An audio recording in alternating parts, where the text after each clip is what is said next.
बात्या hub हम्म ए तो 8-10 दिन current काटी देबे। बात्या हेले करेंट सब बेले कटे और मार्केट भी बंद रहे। हो हो ताले कुआड़े नियो एटा कौन अरे बात्या हब परा 8-10 दिन तो दुकान बंद हो जीवो सब।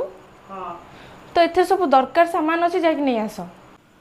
Lipstick eyeliner mascara kajal nail polish shadow blusher highlighter flexer primer moisturiser body lotion nail remover यही सब तुम जरूरी सामान बात्या पाई।